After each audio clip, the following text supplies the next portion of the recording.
আজ আমি আপনাদের সামনে একটা কেস প্রেজেন্ট করছি। তো এ অ্যালার্জি নামক রোগে আক্রান্ত ছিল, দীর্ঘদিন ধরে ও সেই রোগে আক্রান্ত ছিল। কত বছর ছিল তোমার এই রোগ? অ্যালার্জি আমার অনেক দিন ধরেই অ্যালার্জি, মানে আমার টাকা চুলকুতো, মানে চোখ চুলকুতো, কান চুলকুতো, মানে গলার মধ্যে ফুলে যেত। আচ্ছা, আমি অনেকবার আমি ডাক্তার দেখিয়েছি। আমি অ্যালোপ্যাথি ডাক্তার দেখালে আমার কিছুক্ষণের জন্য সেরে যেত, কিছুদিনের জন্য আবার হতো। তা আপনার কাছে হোমিওপ্যাথি খেয়ে মোটামুটি অ্যালার্জি আমার খুব কত পার্সেন্ট ভালো আছে? মোটামুটি 90? একদম 90%। আমি অ্যালার্জির দিক থেকে আমি 90% ভালো আছি। আচ্ছা, মানে অ্যালার্জির দিক থেকে একদম সত্যিকারের কথা বলছি, অ্যালার্জির দিক থেকে হোমিওপ্যাথি খেয়ে আমার 90% আমার মানে অ্যালার্জির দিক থেকে আমি ভালো আছি। আচ্ছা, বেশ ভালো কথা। আমরা আপনাদেরকে পেশেন্টকে হাজির করে শোনালাম যে সে আজকে আনতে ভুলে গেছে ওই অ্যালার্জি প্রোফাইল টেস্টটা, সেটা আনতে ভুলেছে, কারণ অনেকদিন পরে আসছে। তো আলটিমেটলি ওর অ্যালার্জির 90% আমরা ওকে ভালো রাখতে পেরেছি। তো এখন কি লক্ষণ দেখে আমরা চিকিৎসা করেছিলাম আর কি করে ভালো হলো না, ও অ্যালোপ্যাথ ডাক্তার, অনেক ডাক্তার দেখিয়েছে, অ্যালার্জি প্রোফাইল করেছে, মানে ব্যাপারে প্রচুর পরিমাণে খরচ করে চিকিৎসা করেছে দীর্ঘদিন ধরে, দীর্ঘ কয়েক বছর ধরে। কিন্তু আমরা ওকে কবার দেখিয়েছি জানো? আমি দুবার মতো দেখিয়েছিলাম, দুবার ওষুধ খেয়েছিলাম। দুবার? ও 1 মাসের ওষুধ নিয়ে গেছে, 2 মাস মাত্র। তাহলে 2 মাসের মধ্যে ওর অ্যালার্জি আমরা 90% ভালো করে দিয়েছি। তারপরে কোনো কারণবশত ঠিক আমার কাছে আসছিল না, মানে মূল রুটটাকে যদি না তোলা হয় আবার তার থেকে হতে পারে, কিন্তু কোনো কারণবশত আসতে পারছিল না। অতএব অনেক দিন চিকিৎসা বিরতি আছে। ও প্রেসক্রিপশনটাও হারিয়ে ফেলেছে, সেগুলো আমি দেখাতে পারবো না। নিশ্চয়ই প্রেসক্রিপশন কি আছে? হ্যাঁ, তো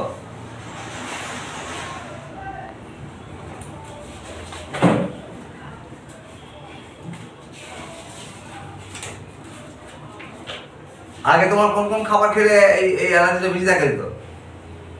আমার এই বেগুন, ডিম, কলা, আচ্ছা, আর এই সবগুলো খেলে মানে আমার বাড়তো অ্যালার্জি। আচ্ছা, বিশেষ করে বেগুন আর ডিম অ্যালার্জি আমার খুব, মানে খেলে অ্যালার্জি হতো। আচ্ছা, বেশ বেশ।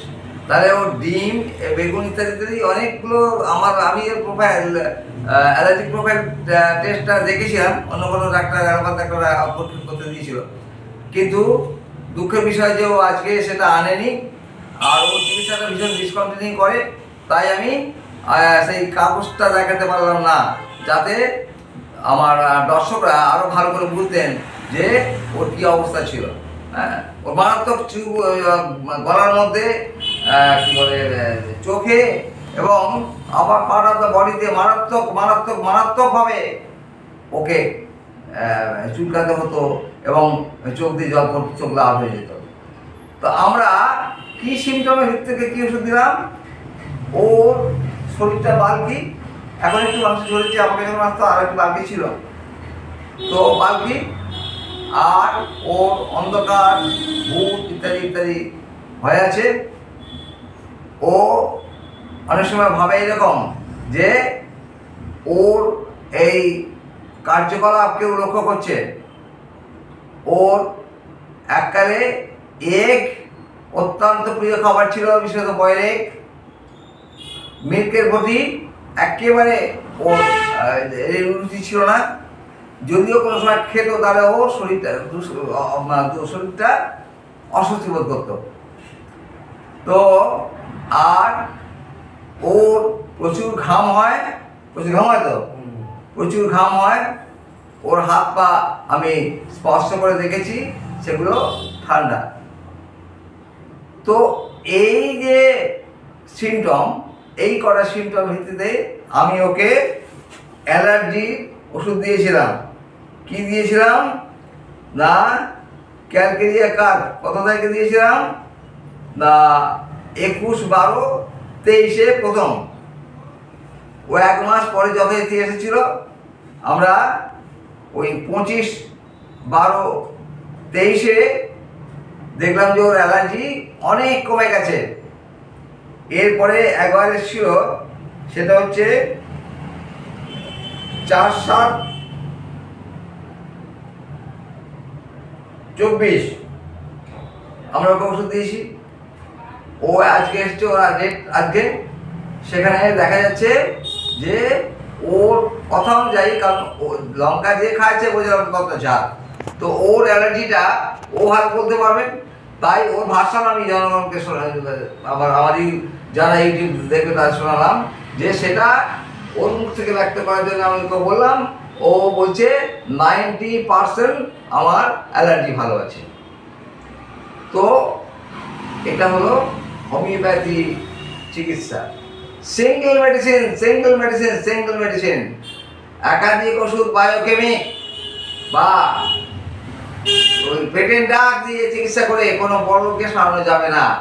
অ্যালার্জি, ও তুমি তো ডাক্তার অ্যালোপ্যাথ ডাক্তার দেখাতে, ওই কি হতো গলার মধ্যে হ্যাঁ ওগুলো হতো, আর যখন ওষুধ খেতে তখন একটু কমে যেত, তারপরে আবার শুরু হয়ে যেত, আবার কিছুদিন পরে আবার ফের হতো। আচ্ছা, তাহলে একটা অ্যালোপ্যাথ ওষুধ মানে তো আপনারা জানেন যে সেই ওষুধ কীভাবে কাজ করে, দমিয়ে রাখে তার এগুলোকে, সিমটমগুলোকে। অনেক সময় জোরালো কোনো ওষুধ খাওয়ার পরে দমে থাকে, দমন থাকে, কিন্তু কিওর বলতে যা বোঝায়, পূর্বের স্বাস্থ্য ফিরিয়ে দেওয়ার যে বলতে যা বোঝায়, যা হোমিওপ্যাথি ডেফিনেশন আছে, তো সেটা কিন্তু ওর ক্ষেত্রে প্রযোজ্য হয়নি। ও বারে বারে আক্রান্ত হয়েছে এবং দীর্ঘদিন ধরে অ্যালোপ্যাথ চিকিৎসা নিয়েছে, হোমিওপ্যাথি চিকিৎসা কোথাও করেনি, কারণ হোমিওপ্যাথির প্রতি খুব একটা বেশি আস্থা বোধহয় নেই ওর। এখন বলছে আমার পূর্ণ আস্থা আছে কাকা, আমি অবশ্যই আমার পেটের প্রবলেম কিছু দেখা দিয়েছে, সেগুলো আমি একটু সারানোর চেষ্টা করব। তো আমাদের তো পেটের প্রবলেম, মাথার প্রবলেম, পায়ের প্রবলেম বলে কিছু হয় না, আমাদের টোটাল চিত্র নিতে হয়। ওর সার্বিক চিত্র নিয়ে আমার ক্যালকেরিয়া কার্ভ এসেছে, আমি ক্যালকেরিয়া কার্ভ থেকে এখনো দূরে সরিনি, কারণ ক্যালকেরিয়া কার্ভের সিমটম ও এখনো বহন করছে। আমি সাধারণ মানুষকে এবং মেডিকেল ছাত্রদের বা যে সমস্ত প্রফেসর বা ফিজিশিয়ান যারা একাধিক ওষুধ দিয়ে চিকিৎসা করে এবং পেটের ডাক এবং বায়োকেমিক ব্যবহার করে, তাদের কাছে অনুরোধ, আপনারা একটু খাটুন, একটু পড়াশোনা করুন, দেখুন হোমিওপ্যাথির কি মার্ভেলাস রেজাল্ট। আমি আমার দর্শক শ্রোতাদের বলছি যে এই আমার যে চ্যানেল আছে, সেই চ্যানেলটার নাম, আমার একাধিক চ্যানেল আছে, তার মধ্যে এটা আমরা পোস্ট করব হ্যানিম্যান হোমিও রিসার্চ সেন্টারে। আপনারা সেই ইউটিউবগুলো দেখতে থাকুন, দেখুন কত জটিল রোগ আমি সারাচ্ছি উইথ ডকুমেন্টস। আমি এই ডকুমেন্টসটা দিতে পারলাম না, কেননা ও সেটা আনেনি। ওর মানে অ্যালার্জিক প্রোফাইল টেস্টের যে পেপার, সেগুলো আনেনি, কেননা ও এখন একটা পেটের রোগে ভুগছে দীর্ঘদিন ধরে, এবং সেই জন্য অ্যালোপ্যাথ ডাক্তারের সাহায্য নিয়ে চিকিৎসা করছিল। অতএব আমি ওইটার প্রয়োজন হতে পারে, আজকে ভিডিও করবো, জানতো না, তাই ওটা নিয়ে আসেনি। কিন্তু আমার সময় তো খুব বেশি নেই, এই মুহূর্তে আমার চেম্বার ভিড় নেই, তাই আমি ওর ভিডিওটা করলাম। কারণ চেম্বারে যা ভিড় থাকলে তখন আমার পক্ষে সম্ভব না, আমার পক্ষে কোনো মতেই সম্ভব নয় যে ভিডিও করি, মানে একটা অসুস্থ মানুষ আমার কাছে বসে থাকবে আর তার ভিডিও করব, এটা সম্ভব নয়। তো কোনো কারণবশত আজকে আমার চেম্বারে পেশেন্ট কম আছে, তাই আমি এই ভিডিওটা বানালাম। আপনারা যথারীতি আমার ভিডিওগুলো দেখার চেষ্টা করুন। ভিডিও আমাদের যে চ্যানেল, সেই চ্যানেলের নাম হচ্ছে হ্যানিম্যান হোমিও রিসার্চ সেন্টার। ঠিক আছে।